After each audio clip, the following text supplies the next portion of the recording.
And 5, 6, 7, 8, and 1, 2, 3, and 4, and 5, and 6, 7, 8, and again. Hello, my name is Sandy Maya. I'm a dance teacher, and this podcast is for me to share my after-class thoughts with you. Enjoy! Today I would like to talk about authenticity. And what I mean by that is, in 4 months' time, I'm coming up to year 8 of my belly dance journey. And when I say 8 years of belly dancing, it's not just going to a class every week and learning a dance. I have actually studied belly dance. I've done an apprenticeship in teaching it. I understand the rhythms, I understand the origin, different versions of it, all the different aspects of what should be highlighted in the music, how different styles and cultures differ. Now, when it comes to authenticity, a lot of people think that it's a traditional dance and you need to stick to the tradition and you need to teach it in that particular way, and there's only a certain style of music that should be used for certain costuming and the way that you deliver the dance. Now, from a dance teacher perspective and from a dance education perspective, I can totally understand that, because there needs to be a clear understanding of what is what. From an artist's point of view, however, and I am an artist foremost, I find it very limiting. So I believe that everything evolves, be it art, be it countries, be it everything has evolution, and dance as well. So I cannot say that I grew up in any of the countries of origin where belly dance began. But if you go further back, everything was connected anyway. So in a way, there's somehow a connection there anyway. And you can hear that I use the term belly dance, where a lot of people from those countries where it originates from would call it Oriental dance. Now, how did it come about that it's called belly dance? That was a French word given to a dance that people were unfamiliar with. They haven't seen it before. And so they called it danse de ventre, which means belly dance if you translate it. And it's because back in the day, you would discover something new that wasn't around, and you would try to explain it, and you would want for other people to understand what it is. And of course there's misinterpretation, and of course people see it in different ways, and there are a lot of misconceptions which we always try to address in class as well. But the reason why I've been thinking about this lately is because there are so many different stories with regards to the history of belly dance, and none of them are very conclusive. Everyone, it's like a legend, it's like a tale, just like the Greek gods in a way. So it is there, but everything is a little bit fuzzy, and we have to also understand that in those different countries has been a lot of influence by different cultures and by different people who came from other countries into those countries. So there's a lot going on, which I believe people sometimes forget. Nothing is ever completely a thing of just one little section. Everything is just so intertwined, and then it grows and becomes something else. Now, a lot of belly dance moves that we teach in class today, they weren't used back in the day when it all started. And of course, because it evolves and you add to it, and sometimes people feel it is not helping the actual traditional dance, or it's not the right representation, and that's fine. But at the same time, as an artist, you want to be free to express yourself. You want to be able to create something new. So I personally, I may not be teaching authentic belly dance as some would see it, or authentic Oriental dance, you have to also understand that it originates from different countries. So we've got influences from Egypt and Greece and Turkey and Lebanon and the Arabian countries. All these countries had a major impact on this art form, and all of them added something slightly different, and especially the music. So the music differs from different regions, from different countries, from different cultures, and they all, of course, have a meaning from within their own cultures where it came from.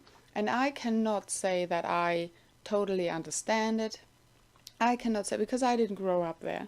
But at the same time, do you really have to be a person who grew up in a country where a dance comes from originally to be a great dancer? No, you don't, because you have a lot of people who come from a certain country where a certain dance originates, and they may not be able to dance at all. So that is, in my opinion, just really a limiting belief, and it's also exclusive. And I like to include anyone.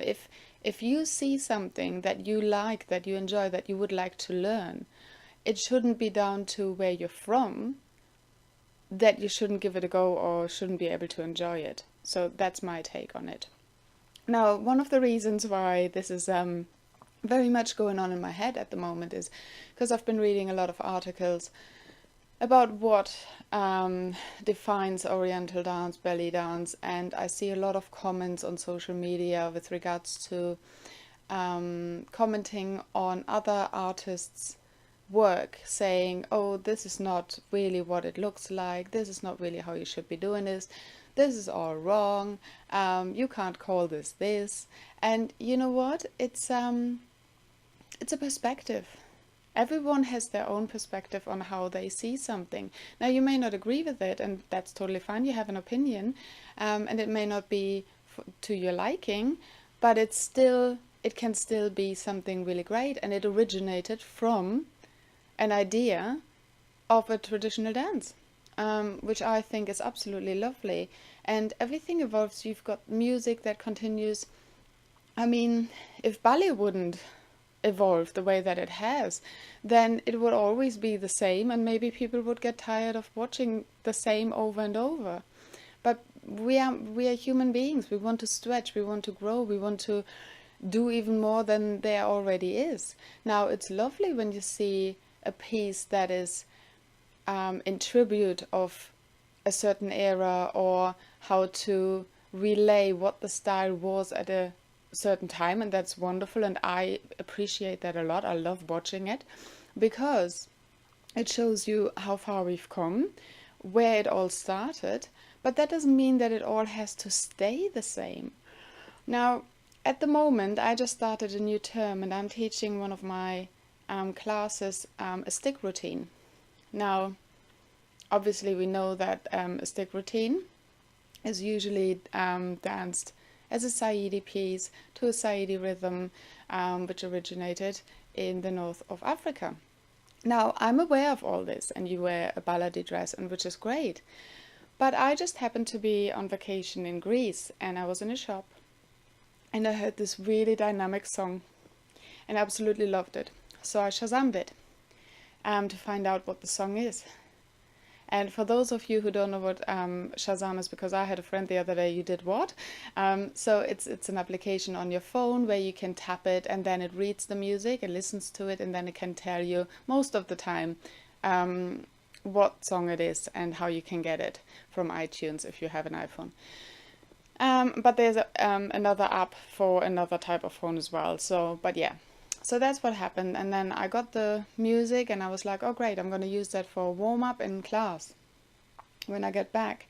But I actually liked that song so much that I was like, you know what, no, this is not enough for just a warm-up. I want to choreograph something to it, and I think it should have a stick, so it's a Greek song. It's not a Saidi rhythm, but it's got the same kind of energy, in my opinion.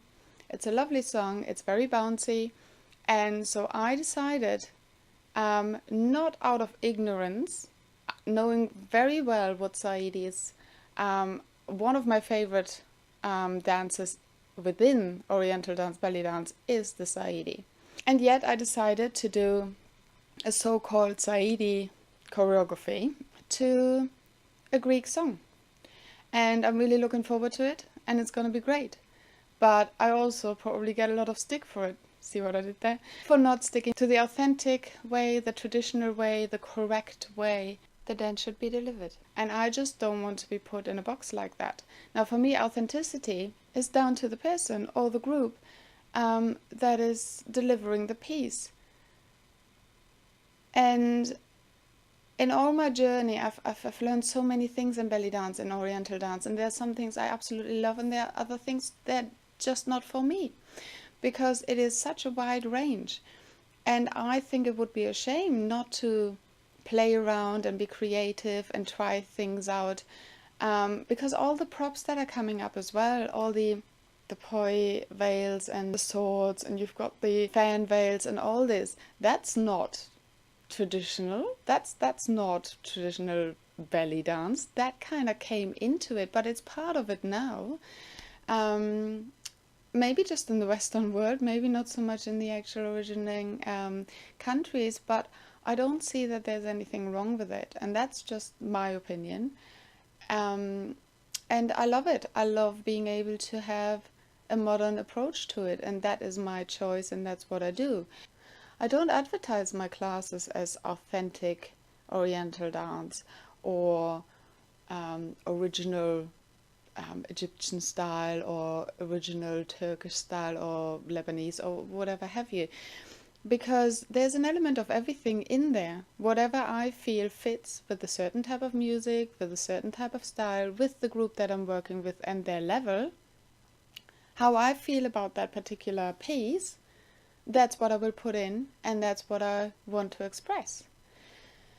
And so I just really wanted to put that out there, because I think sometimes we're just so limiting ourselves by trying not to offend, by trying not to go against the stream, by being scared of being criticized for trying something that is us, that is something that comes from within, that is not just copying something because it's traditional and because that's just the way how it should be.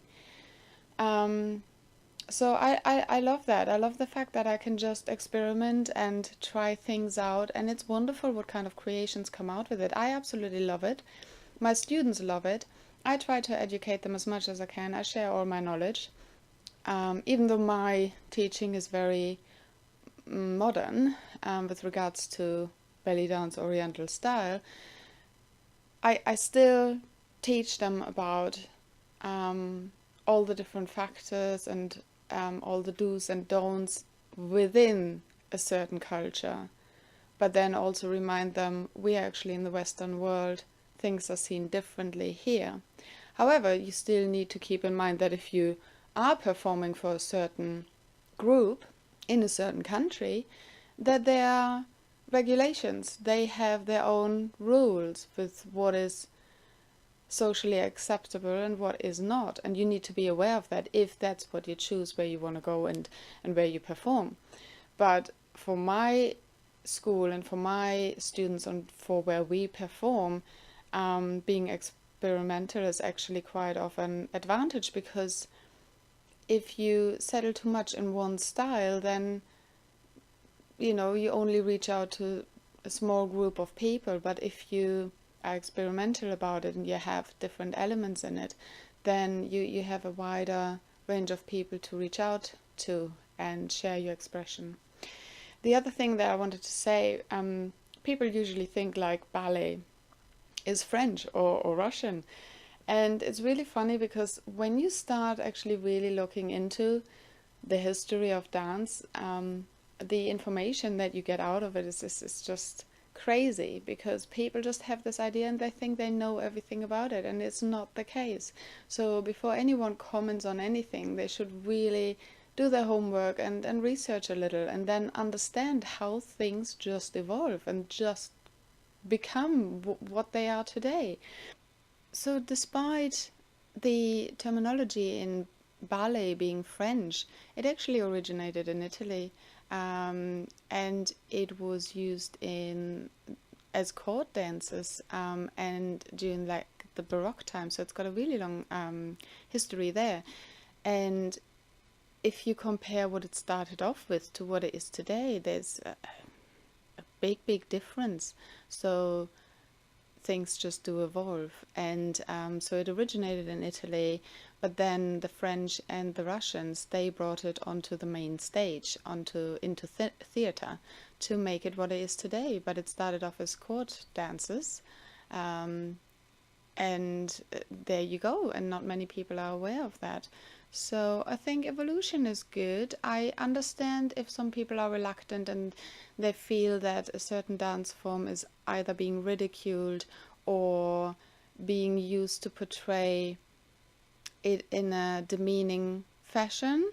I totally get that. But then again, dance is an expression of whoever is performing, and that is the essence of the soul. And it's a language that comes from within. And I don't think there are things you have to do it this way or you have to do it that way. I prefer watching a dancer who is passionate about what they do and really express themselves rather than somebody who is trying to stay technically correct and don't feel anything.